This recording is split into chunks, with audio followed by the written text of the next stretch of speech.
ஒரு சுவாரஸ்யமான கதை தான் பார்க்க போறோம். என்ன அப்படின்னு பார்த்தீங்கன்னா, எல்லாருக்குமே எல்லா நேரத்திலையும் எல்லா இடத்துலையுமே நம்மளுக்கு பொருந்தி போகக்கூடிய ஒரே இடம் மகாபாரத கதை. மகாபாரத கதையில இருக்கிற ஒரு சுவாரஸ்யங்கள் எல்லாமே வேற எந்த இதுலயும் இருக்காது. அந்த கதைகள் அப்ப கேட்கறதுக்கு மட்டும்னு இல்லை, நம்ம லைஃப்ல இப்போ ரியாலிட்டியில எப்பயோ நடந்திருக்க கதையா இருந்தாலும் இன்னைக்கு நம்ம அந்த சூழ்நிலைகள் அதெல்லாம் மேட்ச் பண்ணி பார்த்தோம்னா ஒரு கனெக்டிவிட்டியா இருக்கிற மாதிரி நமக்கு தோணும். ஏன்னா அந்த அளவுக்கு பர்ஃபெக்டா பொருந்தி போகக்கூடிய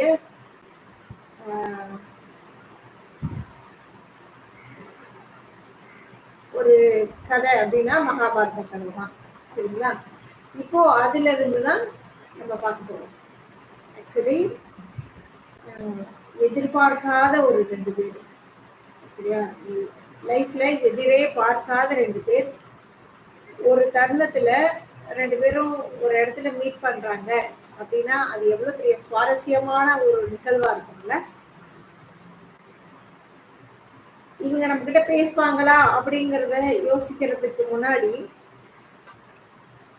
அந்த ஒரு சூழ்நிலைகள் வருமா அப்படின்னு நினைச்சுக்கிட்டு இருக்க மாதிரி ஒரு டைம்ல ஒருத்தர் வந்து 2 பேருமே மீட் பண்ணிக்கிறாங்க அப்படின்னா நம்மளுக்கு கேட்கறதுக்கோ பார்க்கறதுக்கோ ரொம்ப சுவாரஸ்யமா இருக்கும் இல்லையா? அந்த மாதிரி இப்போ நம்ம சுவாரஸ்யமான ஒரு 2 பேரை பத்தி பார்க்க போறோம். அந்த 2 பேர் யாரு அப்படின்னு கேட்டீங்கன்னா, நம்ம எல்லாருக்குமே தெரியும், மகாபாரதத்துல குந்தி தேவி யாருன்னு தெரியும், அதே மாதிரி கர்ணன் யாருன்னு தெரியும். குந்திக்கு வந்து கர்ணன் தான் என்னோட பையன் அப்படிங்கிறதுல அவங்களுக்கு மாற்று கருத்தே கிடையாது. அவங்களுக்கு ஆரம்பத்துல இருந்தே பார்த்த உடனே கண்டுபிடிச்சிட்டாங்க. அஸ்தினாபுரம் வரும்போது கர்ணனை பார்த்த உடனே இதுதான் என் பையன், ஃபர்ஸ்ட் பையன் அப்படிங்கிறதுல அவங்களுக்கு எந்த மாற்று கருத்துமே இல்லை.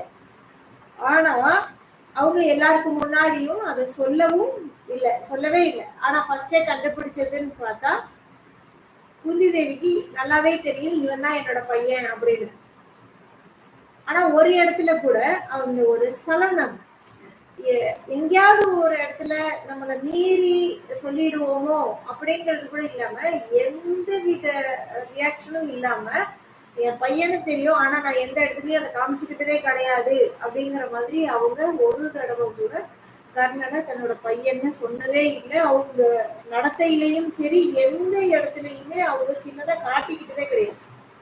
அதே மாதிரி அட் த சேம் டைம் கர்ணனுக்கு ஒருவேளை இவங்க என்னோட அம்மாவா இருக்கிறதுக்கு சான்சஸ் இருக்குமோ அப்படின்னு ஒரு ஆள் மனசுல ஒரு எண்ணம் இருந்துகிட்டே இருக்கு. இவருக்கு ஆள் மனசுல ஒரு எண்ணம் தான் இருக்கு, ஒருவேளை என்னோட அம்மா இவங்களா இருந்திருக்கலாமோ அப்படிங்கிற மாதிரி இருக்குமே தவிர, ஆனா குந்திக்கு நல்லாவே தெரியுது இவன் தான் என் பையன். பட் இந்த மாதிரி ஒரு 2 பேரு ஒரு டைம்ல டைரக்டா மீட் பண்ணிக்கிறாங்க அப்படின்னா அதோடைய வெளிப்பாடு என்னவா இருக்கும்? அந்த 2 பேரும் என்ன பேசிட்டு இருப்பாங்க?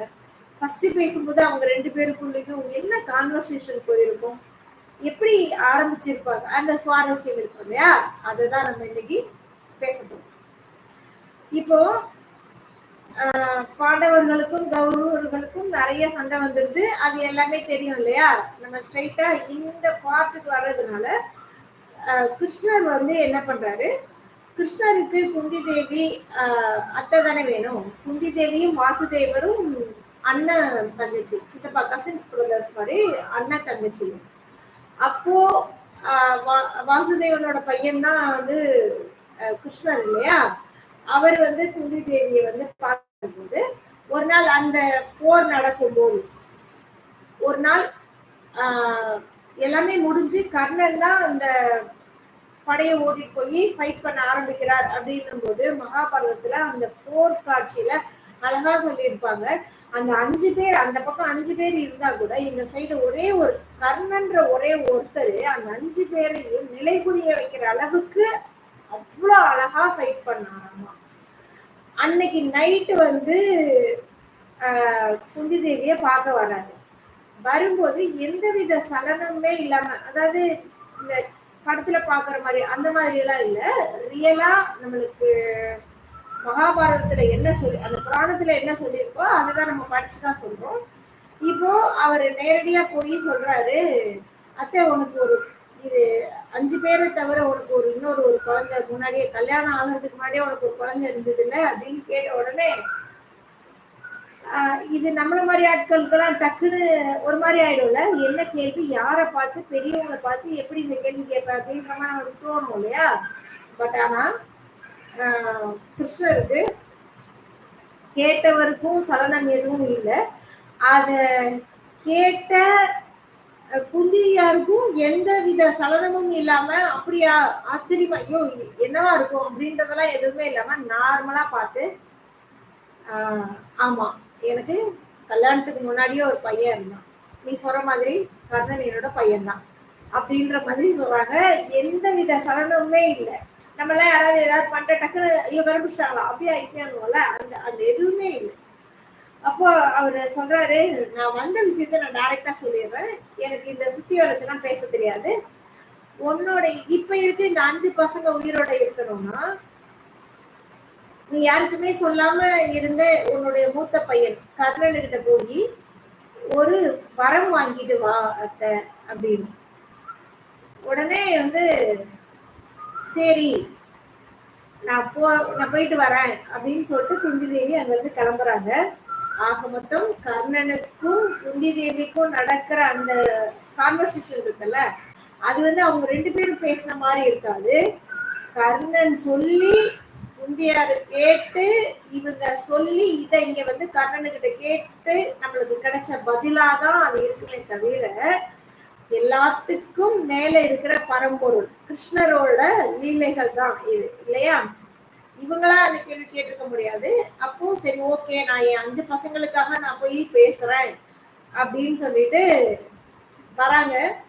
அப்போ அங்க அரண்மனை மாதிரி எல்லாம் இருக்காது இல்லையா, போர்க்களம் வந்து பயங்கர ரஷ்ஷா இருக்கும்.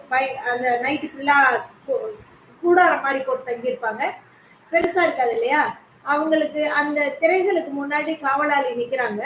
இந்த குந்திதேவி வந்து நான் வந்து கர்ணனை பார்க்கணும்னு போய் சொல்லு அப்படின்னு சொன்ன உடனே காவலாளிகள் வந்து உள்ள வந்து சொல்றாங்க, கர்ணா இந்த மாதிரி குந்திதேவி மன்னா குந்திதேவியார் வந்திருக்காங்க, உங்களை பார்க்கணும்னு சொல்றாங்க அப்படின்னோடனே அவருக்கு பயங்கர ஆச்சரியம். இவ்வளோ பெரிய போர்க்களத்துல அதுவும் இந்த லேட் நைட்ல ஒரு அம்மா வயசுல இருக்க ஒருத்தர் என்னதான் இருந்தாலும் அவங்களுக்கும் இல்லாம துரியோதனனுக்கும் சித்தி ஒரு பெரியப்பா அந்த மாதிரி அம்மா ஸ்தானத்துல இருக்க ஒருத்தர் அவங்க நம்மள பார்க்கணும்னு சொல்றாங்களே அப்படின்னு சொல்லிட்டு சரி வர சொல்லு அப்படின்னு சொல்றாங்க.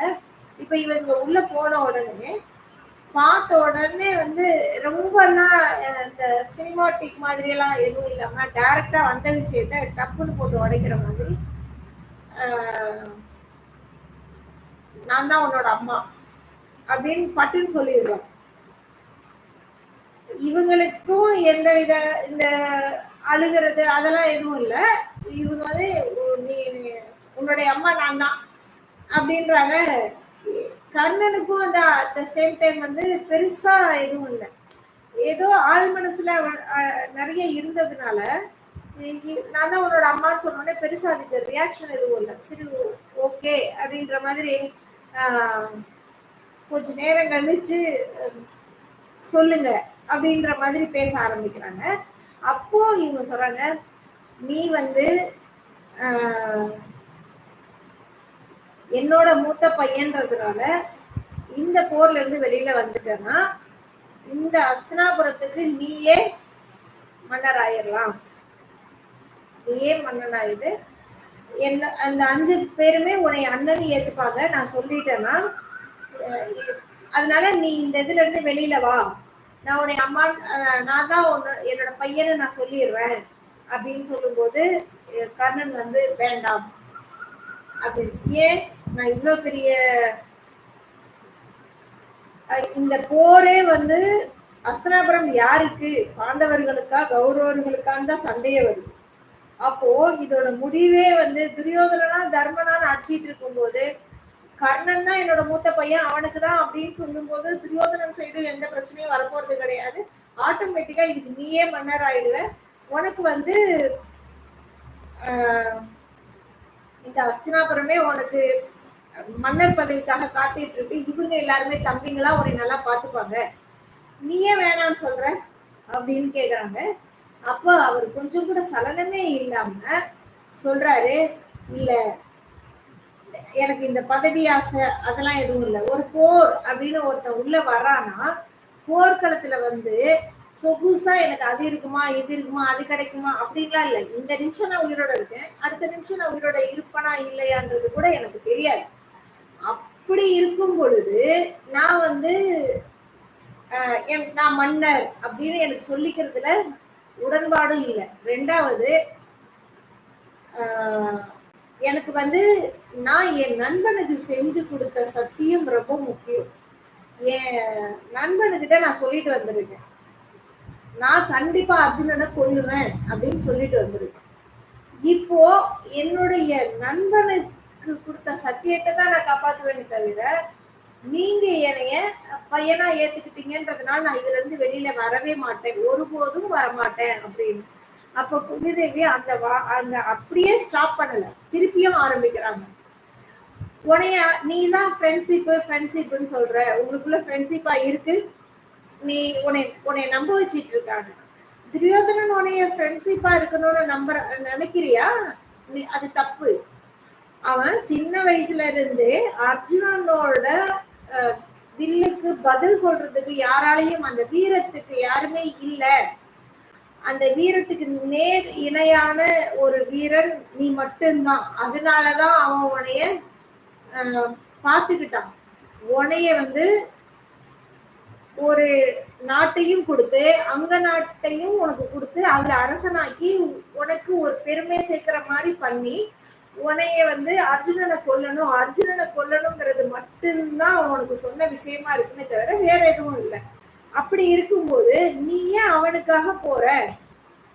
நான் இப்பதான் சொல்றேனே, நான் தான் உன்னோட அம்மா அப்படின்னு. சின்ன வயசுல இருந்து நீ எவ்வளவு தேடி இருப்ப, எங்க அம்மா யாரு, உன்னுடைய பிறப்பை பத்தி எல்லாரும் தப்பு தப்பா பேசும்போது நீ எவ்வளவுலாம் துடிச்சு போயிட்ட, எவ்வளவுலாம் கஷ்டப்பட்ட. இப்ப நான் அதுக்கான ரெமெடி நான் சொல்லும் போது உன்னால அதையும் அக்செப்ட் பண்ண முடியல, இதுல இருந்து ஏன் உன்னால வெளியில வர முடியல அப்படின்னு கேக்குறாங்க.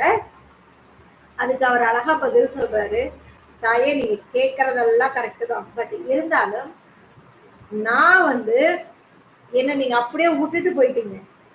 அதிரதன்ற ஒரு தேரோட்டியும் ராதை அப்படிங்கிற அம்மாவும் சேர்ந்து என்னைய அந்த படித்துறையில இருந்து நீங்க விட்டுட்டு போன இடத்துல இருந்து அந்த நதிக்கரையில இருந்து என்னை காப்பாத்தி, எனக்கு அம்மா அப்பாவா அவங்க இருந்தாலும் அவங்களே சொல்லிட்டாங்க, நாங்க வளர்ப்பு தாய் தந்தையர் தான் உனக்கு, நாங்க டைரக்டா அம்மா அப்பா கிடையாது அப்படின்னு. அந்த வயசுல இருந்து சின்ன வயசுல இருந்து பாத்தீங்கன்னா என்னை எல்லாருமே இகழ்ச்சியா தான் பேசினாங்க, தப்பு தப்பா பேசினாங்க. உன்னோட பிறப்பை பத்தி, உன்னுடைய குலமே உனக்கு என்னன்னு தெரியல, நீ யாரு அப்படின்னு அவ்வளவு அசிங்கப்படுத்தும் போது அந்த உடம்பு ஃபுல்லா அதுக்கு ஃபார் எக்ஸாம்பிள் எதை சொல்றேன்னா, நான் ஒரு பாலைவனத்துல நம்ம சுட்டெரிக்கிற வெயில்ல நடந்து போகும்போது தண்ணி இல்லாம சாப்பாடு இல்லாம அந்த பாலைவனத்துல நடந்தோம்னா நம்மளுக்கு எவ்வளவு வலிக்கும், எவ்வளவு எரியும், உடம்பெல்லாம் தகன்னு எரியும் இல்லையா? எங்கேயாவது ஒரு இடத்துல நம்மளுக்கு ஒரு டம்ளர் தண்ணி கிடைச்சிடாதா அப்படின்னு, நம்ம உயிர் வாழ்றதுக்கு அது கிடைச்சிடாதா அப்படின்னு நம்ம தேடுவோம் இல்லையா? அந்த மாதிரி தேடி போகும்போது அலைஞ்சுக்கிட்டு இருக்கும்போது எனக்கு துரியோதனன் தான் வந்து ஒரு கிண்ணத்துல சாப்பாடு கொடுத்து தண்ணியும் கொடுத்தான்னா என்னைய பொறுத்தளவுல அன்னைக்கு அந்த தேவையை நிறைவேற்றுறதுனால எனக்கு துரியோதனனோட நட்பு ரொம்ப ரொம்ப ரொம்ப ரொம்ப முக்கியம். நீங்க என்ன வேணா சொல்லிட்டு போங்க, எனக்கு அதை பத்தி கவலை கிடையாது, ஆனா எனக்கு துரியோதனன் தான் இம்பார்ட்டன் அப்படின்னு. குந்தி அதோடையும் விடல, ஏன்னா எப்படியா இருந்தாலும் கேட்கணும் இல்லையா? அப்ப அவங்க சொல்றாங்க, இவ்வளவு தூரம் நான் உனக்கு திருப்பி திருப்பி சொல்றேன், நீ குழந்தை மாதிரி சொன்னதே சொல்லிட்டு இருக்க, உனைய இப்ப இந்த இகழ்ச்சியில இருந்து நீ இமீடியட்டா வெளியில வந்துடலாம். நான் உன்னைய கூட்டிட்டு போய் இந்த நாட்டுக்கே வந்து அஸ்தினாபுரத்துக்கே நான் மன்னராக்கிட்டேன்னா, இதை விட உனக்கு உன்னை யாரெல்லாம் இகழ்ந்து பேசினாங்களோ அவங்கெல்லாம் ஆட்டோமேட்டிக்கா மன்னா மன்னான்னு உனக்கு கீழே நிப்பாங்க. உன்னை நீ பாத்திர மாட்டியா அப்படின்னு தவம் கிடப்பாங்க. உன்னை யாருமே எதுவுமே பேச மாட்டாங்க. இந்த படிச்சொல் இருக்காது. உனக்கு தெரியுமா, அர்ஜுனனும் பீமனும் உனக்கு 2 பேரும் பக்க பலமா இருந்து நீ ஆட்சி செய்யற அழகை பாக்குறதுக்காக அண்ணன் தம்பிங்க 5 பேருமே அமைதியாவே இருப்பாங்க. எந்தவித குழப்பமும் இல்லை. நான் ஒரு வார்த்தை சொன்னா போதும். நீ ஏன் நம்பி என் கூட வரமாட்டேங்கிற? நீ வா, நான் உன்னை கூட்டிட்டு போறேன் அப்படின்னு சொல்றாங்க. திருப்பியும் அவரை சொல்றாரு, இல்ல நான் வரல, எனக்கு வந்து இதுல உடன்பாடே இல்லம்மா, நீங்க என்னைய மன்னிச்சுக்கங்க, எனக்கு இந்த பதவியும் வேண்டாம், எதுவும் வேண்டாம். நான் துரியோதனனுக்கு ஒரு சத்தியம் பண்ணி கொடுத்துட்டு வந்திருக்கேன். ஒண்ணு அர்ஜுனன் சாவான், இல்லாட்டினா நான் சாவேன். ரெண்டுத்துல ஏதாவது ஒண்ணுதான் நடக்கும். அதனால நான் அர்ஜுனனை கொண்டுட்டு தான் வருவேன்னு சொல்லிட்டு வந்திருக்கேன். என் நண்பனுக்கு செய்து கொடுத்த சத்தியம் எனக்கு ரொம்ப முக்கியம். அதனால நீங்க என்னைய தப்பா எடுத்துக்காதீங்க, நான் கிளம்புறேன். நான் வந்து கண்டிப்பா போர் தான் செய்வேன். நீங்க உங்களோட நான் ஒருபோதும் வரமாட்டேன் அப்படின்னு. ஆல்ரெடி இதெல்லாம் தெரிஞ்சுதானே அனுப்பிச்சிருப்பாரு. இவ்வளவு விஷயங்கள் கிருஷ்ண பகவானுக்கு தெரியாம இருக்குமா? அவருக்கு எல்லாம் தெரியும் இல்லையா?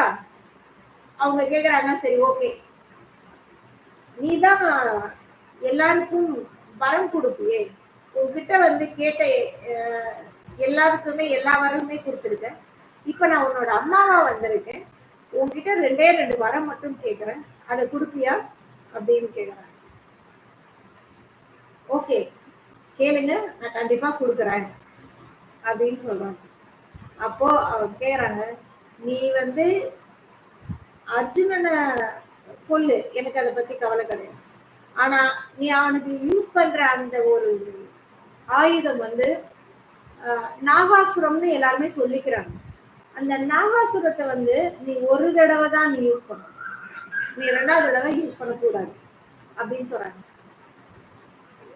கர்ணனுக்கு என்ன சொல்றதுனே தெரியல. அதாவது ஒரு ஆயுதம் ஒரு போர் வீரர்கிட்ட தான் ஜெயிக்கணும்னா அவங்க என்ன வேணாலும் போர் செய்வாங்க. அப்படி போர் செய்யற நேரத்துல கூட எனக்கு இந்த மாதிரி எல்லாம் நீங்க வந்து இதை பண்ணாத, அதை செய்யக்கூடாது அப்படிங்கிற மாதிரி நீங்க சொல்லிட்டீங்கன்னா நான் என்ன பண்றது? என்ன கஷ்டப்படுத்துற மாதிரி இருக்கு அப்படின்னும் போது, யார் யாருக்கோ நீ எதோ கொடுத்துருக்க, பட் நான் கேட்ட இந்த ஒரு வரத்தை உன்னால கொடுக்க முடியாதா அப்படின்னு கேக்குறாங்க. அவரு சரி ஓகே,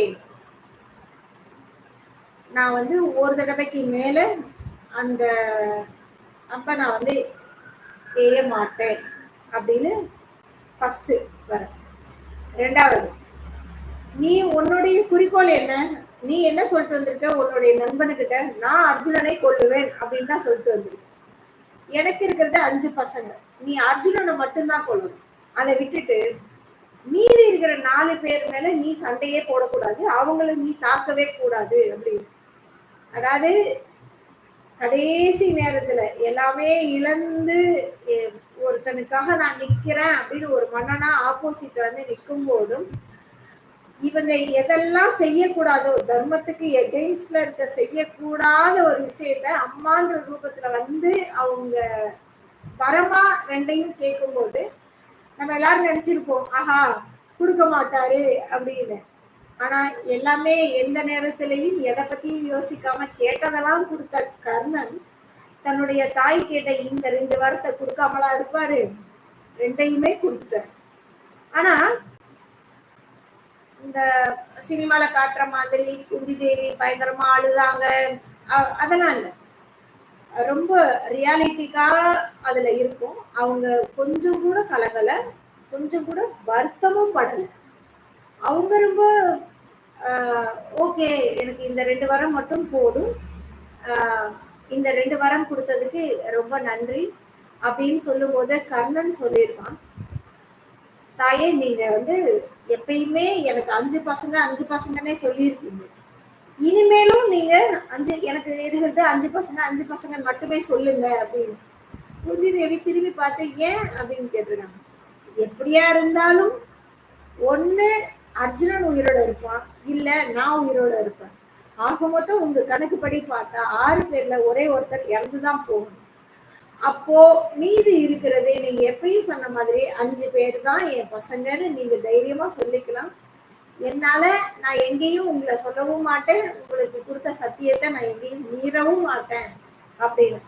இப்போ இவ்வளோ டைலாக் ஒருத்தர் 2 பேர் பேச முடியுமா? இந்த மாதிரி ஒரு சுச்சுவேஷன்ல பேசினா எப்படி இருக்கும் அப்படிங்கிற கற்பனை எல்லாத்தையும் உடைச்சிட்டு பார்த்தோம்னா, இவங்க 2 பேரும் பேசின அந்த கான்வர்சேஷன் ஒரு அம்மாவும் பையனும் பேசின கான்வர்சேஷனா இருக்கவே இருக்காது. அது எல்லாமே யாரோ ஒருத்தர் சொல்லி கொடுத்து அதை அப்படியே கேட்டுட்டு இங்க கிளிப்பிள்ளைக்கு சொன்ன மாதிரி இவங்க கேட்டு இந்த வரத்தை வாங்கிட்டு போனதுனாலதான் கர்ணனோட ஒவ்வொன்னையும் அவரோட எல்லா திறமைகளையும் கொஞ்சம் கொஞ்சமா அழிச்சுதான் அவரை போர்ல வென்றாங்க. இதுக்கெல்லாம் மூல காரணம் யாரு அப்படின்னு பாத்துக்கிட்டீங்கன்னா கிருஷ்ண பகவான் தான். கிருஷ்ணர் சொல்ல குந்தி கேட்டு அங்கிருந்து வெடிஞ்சா போர் செய்யணும் அப்படிங்கிற ஒரு சுச்சுவேஷன்ல கரெக்டா எதை கேட்க கூடாதோ அந்த வரங்களை கேட்டு அழகா வாங்கிட்டு வந்துடுறாங்க. ஒரு தடவைக்கு மேல கர்ணன் யூஸ் பண்ணக்கூடாது, அவருடைய நிறைய இதெல்லாம் மைனஸ் ஆனதுனால அப்படி இருந்தும் அந்த வரத்தை கூட தன்னுடைய உயிர் போயிடும்னு தெரியும் போது கூட அந்த வரத்தை மீறாம அதுபடி நடந்து அவருடைய உயிரையும் விட்டார். இதுல இருந்து நம்ம என்ன தெரிஞ்சுக்கிறோம் அப்படின்னா, என்னதான் பேசினாலும் என்னதான் பழகினாலும் நம்ம லைஃப்ல யாராவது ஒரு உறவை அது நட்பா இருந்தாலும் உறவாக இருந்தாலும் யாராவது ஒருத்தருக்கு நம்ம ரொம்ப உண்மையா இருக்கணும். அந்த உண்மை நம்மள கடைசி வரை எங்கேயும் கொண்டு போய் நிப்பாட்டும். சரிங்களா? இப்போ கர்ணன் எல்லா சுச்சுவேஷன்லயும் அந்த இடத்துல நம்மளை நிப்பாட்டி பார்த்தோம்னா நம்ம அந்த அளவுக்கு ஒர்த்தபிளா இருந்திருப்போமா? யாராவது ஒருத்தவங்களுக்கு நம்ம இந்த அளவுக்கு உண்மையா இருந்திருப்போமான்னு நினைச்சு பார்த்தோம்னாலே புரியும். ஆக மொத்தம் இனிமே வாழ்ற வாழ்க்கையில யாராவது ஒருத்தருக்கு நம்ம உண்மையா இருப்போம். அது நட்பா இருந்தாலும் சரி, அது ஏதாவது ஒரு உறவுகளா இருந்தாலும் சரி, அதுக்கு நீங்க மரியாதை கொடுத்து உண்மையா இருந்தீங்கன்னா அதோடைய பவர் வேற லெவல்ல இருக்கும் இல்லையா? நம்மளும் இனிமே நம்ம கிட்ட இருக்கிற யாருக்கிட்டையாவது நட்பா இருந்தோம்னா அவங்கக்கிட்ட இருக்கிற மைனஸ் அது இதெல்லாம் பார்க்காம எப்பயுமே அவங்க கிட்ட நட்போட இருப்போம். அந்த உறவுகளோட புனிதத்தோட அது கெடுத்துறாம நம்ம அந்த உறவை கொண்டு போகணும்.